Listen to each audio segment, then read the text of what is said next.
Hello दोस्तों, स्वागत है आपका हमारे यूट्यूब चैनल ट्रिकी डोज में। तो आज हम लोग जो पिछले लेक्चर में हम लोग सेफ फैक्टर के बारे में देख चुके थे, तो आज हम लोग डिफरेंट डिफरेंट क्रॉस सेक्शन के सेफ फैक्टर के बारे में देखेंगे, उसका सेफ फैक्टर कितना निकल के आता है। तो चलिए शुरू करते हैं।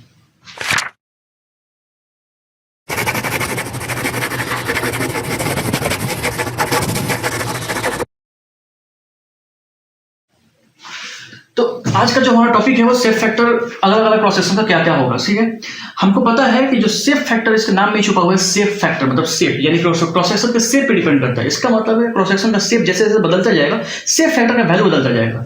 अब हम लोग सेफ फैक्टर के अलग अलग क्रॉस सेक्शन के शेप के लिए अलग अलग सेफ फैक्टर निकालेंगे, उस सेफ फैक्टर को कंपेयर करेंगे या फिर रिलेट करेंगे कि वो सेफ फैक्टर क्या इंडिकेट करता है। जैसे पिछले क्लास में उसका सिग्निफिकेंस देख चुके थे, तो वही सिग्निफिकेंस को प्रैक्टिकल टर्म में जो प्रैक्टिकल वैल्यू आएगा सेफ फैक्टर का, उससे समझेंगे कि वो क्या होता है, वो क्या इंडिकेट कर रहा है। तो हमको अलग अलग देखिए, हमको पता है कि सेफ फैक्टर का जो डिफिनेशन, जो सेफ फैक्टर का फॉर्मूला होता है वो कितना होता है, जेड अपॉन में जेड, ये सेम होता है। तो एक आध क्रॉस सेक्शन निकालने के बाद हमको ये पता चल चुका होगा कि कैसे सेफ फैक्टर को निकालते हैं। तो सारे क्रॉस सेक्शन को अप्लाई कर लेंगे हम, लेकिन एक आध क्रॉस सेक्शन पे बताएंगे कि कैसे निकालते हैं, जेड क्या होता है, जेड क्या होता है, कैसे एक एक चीज को निकालना होता है, एक आध क्रॉस सेक्शन बता देते हैं। उसके बाद सारे को आप जनरलाइज कर दीजिएगा कि हाँ वैसे निकाल लेते हैं। ठीक है, एक एक करके। तो पहला हमारा जो क्रॉस सेक्शन निकल के आता है वो रेक्टेंगुलर सेक्शन होता है। तो रेक्टेंगुलर सेक्शन में देखते हैं कि सेफ फैक्टर को कैसे निकालते हैं। तो रेक्टेंगुलर सेक्शन सेफ फैक्टर को निकालने से पहले आपको रेक्टेंगुलर सेक्शन प्रॉपर डिजाइन करना पड़ेगा, मतलब ड्रॉ करना पड़ेगा कि कैसा होता है, कैसा दिखेगा। तो ये रहा हमारा रेक्टेंगुलर क्रॉस सेक्शन, एक एक करके ड्रॉ करते हैं। ये रहा रेक्टेंगुलर क्रॉस सेक्शन, ये रहा न्यूट्रल एक्सिस। ध्यान दीजिएगा, ये जो न्यूट्रल एक्सिस है ये प्लास्टिक न्यूट्रल एक्सिस है, लेकिन इस केस में ये इलास्टिक न्यूट्रल एक्सिस भी है। कैसे, देखिए ये neutral axis, plastic neutral axis आपको पता होगा पिछले लेक्चर में कि प्लास्टिक न्यूट्रल एक्सिस हमेशा एक एरिया को, जिस भी एरिया से पास करता होगा, जिस भी एरिया का न्यूट्रल प्लास्टिक न्यूट्रल एक्सिस होगा, उस एरिया को 2 इक्वल एरिया में डिवाइड करेगा। इसका मतलब अगर ये क्रॉस सेक्शन के एरिया को, area of cross section is equal to A मान लें कि ओवरऑल क्रॉस सेक्शन का एरिया ए है, तो ये न्यूट्रल एक्सिस, क्योंकि ये प्लास्टिक न्यूट्रल एक्सिस है, क्योंकि हम लोग हमारा प्राइम कंसर्न क्या है, हमारा प्राइम कंसर्न ही है कि हम लोग प्लास्टिक एनालिसिस कर रहे हैं बीम का, इसलिए हम लोग प्लास्टिक न्यूट्रल एक्सिस से ही कंसर्न होंगे। हम लोग प्लास्टिक डिजाइनिंग कर रहे हैं, तो इसलिए प्लास्टिक न्यूट्रल एक्सिस कंसर्न होंगे। इसका मतलब ये प्लास्टिक न्यूट्रल एक्सिस है, और ये न्यूट्रल एक्सिस इस टोटल एरिया ए को a/2 और a/2 में टॉप और बॉटम में डिवाइड कर रहा होगा। ये आपको समझ में आ रहा होगा। अब हम ये बोले कि ये neutral axis, elastic neutral axis भी है। कैसे, क्योंकि एरिया में डिवाइड कर रहा होगा। ये क्रॉस सेक्शन इस एक्सिस के बहुत सिमेट्रिकल है, ये साफ साफ दिख रहा होगा, क्योंकि रेक्टेंगुलर सेक्शन है, बहुत ही सिमेट्रिक सेक्शन होता है रेक्टेंगुलर सेक्शन। तो क्या करता है, अब हम लोग क्या करेंगे, ये न्यूट्रल एक्सिस इलास्टिक भी है, क्यों, क्योंकि ये रेक्टेंगुलर क्रॉस सेक्शन सीजी से भी पास करता है। तो इस केस में इलास्टिक न्यूट्रल एक्सिस और प्लास्टिक न्यूट्रल एक्सिस दोनों कोइंसाइड कर गए। इसका ये मतलब नहीं है कि हमेशा elastic neutral axis plastic neutral axis same निकल जाएगा, वो डिफरेंस होता है। इस केस में दोनों कोइंसाइड कर रहा है, ये अलग बात है। लेकिन ये हमारा मेन प्राइमरी कंसर्न है कि ये प्लास्टिक न्यूट्रल एक्सिस है। मैं यहाँ पे लिख देता हूँ कि ये प्लास्टिक न्यूट्रल एक्सिस है। ठीक है, उसके बाद हम लोग बीम के डायमेंशन को मानते हैं। बीम का डायमेंशन, जो क्रॉस सेक्शन का डायमेंशन है वो कैसा दिख रहा है, ये जो अगर मान लेते हैं कि बीम का विड्थ b है और बीम का ओवरऑल डेप्थ जो है वो d है, मान लिया मैंने। तो जब जैसे ही मैंने माना, इसका मतलब ये अगर ये एक्सिस, न्यूट्रल एक्सिस इस एरिया को हाफ ऑफ एरिया में डिवाइड कर रहा है, इसका मतलब ऊपर का जो पार्ट होगा, टॉप पार्ट होने का मतलब ये d/2 हो जाएगा, और नीचे का भी बॉटम पार्ट ये d/2 हो जाएगा। ठीक है, यहाँ तक ये समझ में आ गया हमको। अब आगे देखते हैं। आगे देखने के लिए हम लोग सेफ फैक्टर के डिफिनेशन, यानी सेफ फैक्टर के फॉर्मूला को देखते हैं कि सेफ फैक्टर फॉर्मूला क्या निकल के आता है। सेफ फैक्टर का फॉर्मूला जो है सिंपल है। क्या होता है, सेफ फैक्टर फॉर्मूला होता है कि mp अपॉन में plastic moment carrying capacity upon में my, elastic section moment, elastic moment of resistance. तो ये दोनों का रेशियो होता है, और ये फाइनली निकल के आता है जेड पी अपॉन में जेड के बराबर। जेड पी क्या है, प्लास्टिक मॉडुलस है, जेड क्या है, इलास्टिक मॉडुलस है किसी भी सेक्शन का।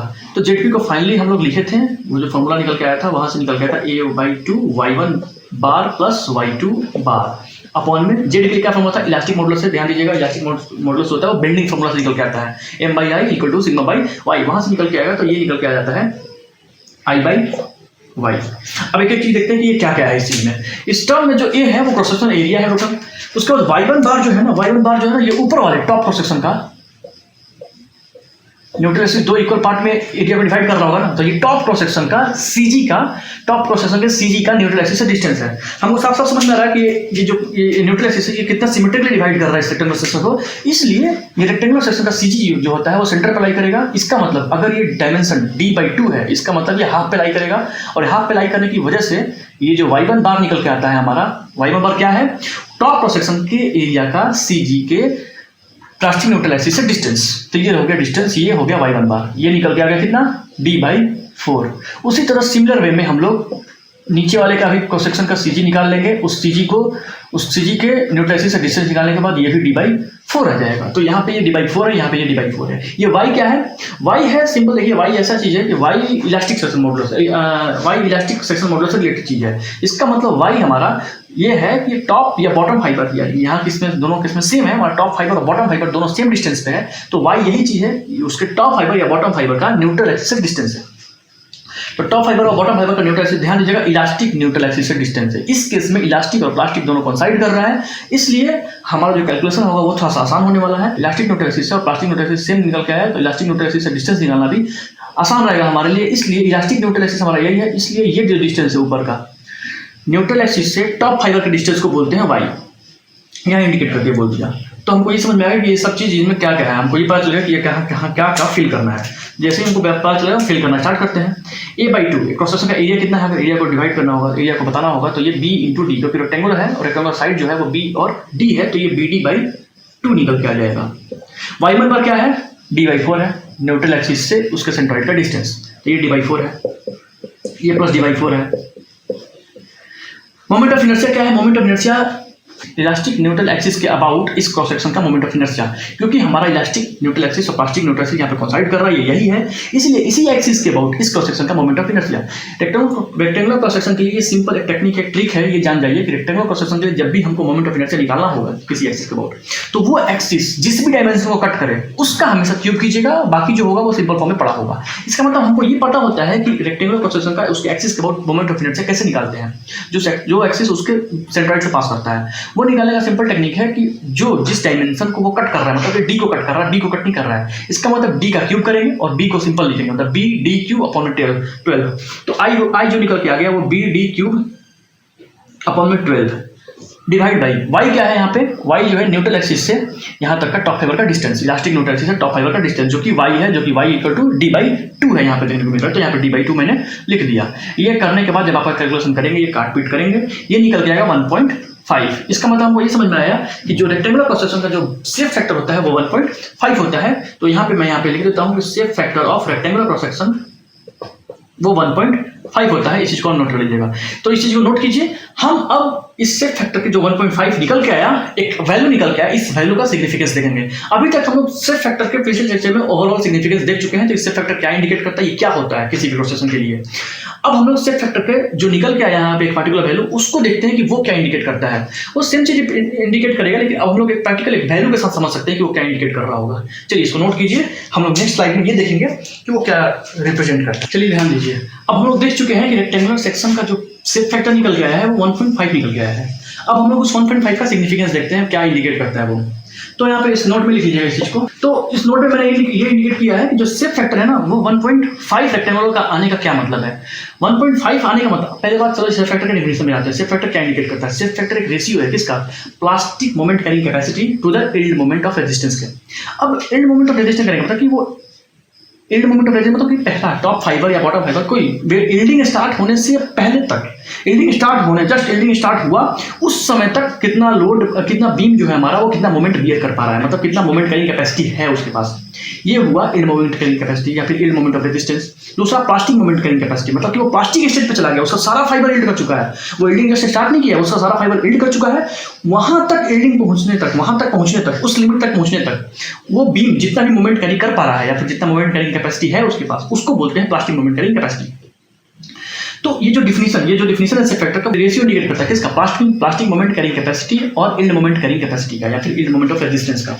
तो ये दोनों का रेशियो है। इसका मतलब ये रेशियो जैसे ही ये बताता है, ये रेशियो जैसे ही हम लोगों ने देखा, ये इंडिकेट करता है कि ये यील्ड मोमेंट से लेके प्लास्टिक मोमेंट कैरिंग कैपेसिटी तक रीच करने में जितना हमको एक्स्ट्रा लोड, मतलब एक्स्ट्रा मोमेंट देना पड़ रहा है उस बीम को, जितना एक्स्ट्रा मोमेंट बियर कर पा रहा है वो, उसको बोलते हैं शेप फैक्टर। मतलब वो रिजर्व स्ट्रेंथ बोलते हैं, उसको बोलते हैं रिजर्व स्ट्रेंथ। और वो उतना रिजर्व स्ट्रेंथ होता है उसके पास। इसको रिजर्व स्ट्रेंथ क्यों बोल रहे हैं? क्योंकि अभी तक जब हम लोग इलास्टिक डिजाइन पढ़ते आ रहे थे पहले से, इलास्टिक डिजाइन में हम लोग यील्ड, जैसे ही यील्ड रीच किया उसको बोलते थे कि हमारा जो सेक्शन है या जो हमारा बीम है वो फेल कर चुका है।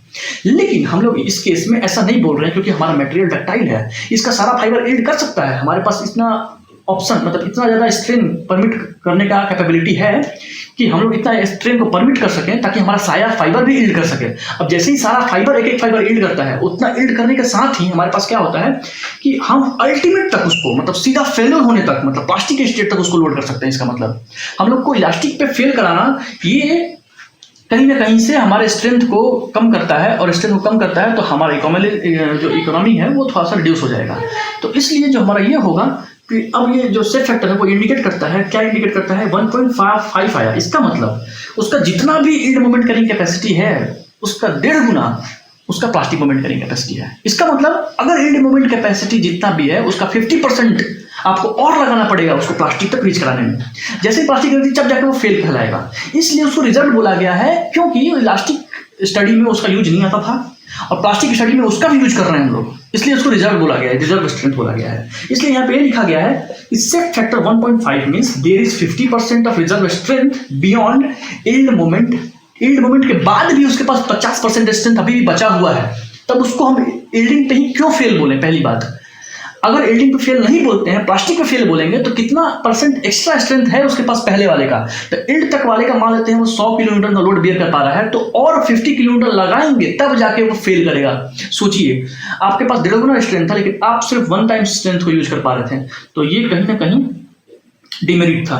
तो हम लोग इस चीज को स्टील के स्टडी में पूरा यूटिलाइज कर पाते हैं, क्योंकि ये ब्रिटल नहीं होता है, ये डक्टाइल मटेरियल होता है। तो ईल्ड मोमेंट जो होता है वो रीच करने में प्लास्टिक मोमेंट, ईल्ड मोमेंट से प्लास्टिक मोमेंट को रीच करने में हमको 50% of the yield moment carrying capacity extra लगाना पड़ेगा, तब जाके हमारा बीम फाइनली प्लास्टिक में फेल करेगा, प्लास्टिक स्टेट को रीच करेगा। तो इसलिए ये जो 1.5 है ये इंडिकेट करता है। तो इसलिए we have to apply 50% of extra yield moment to reach plastic state.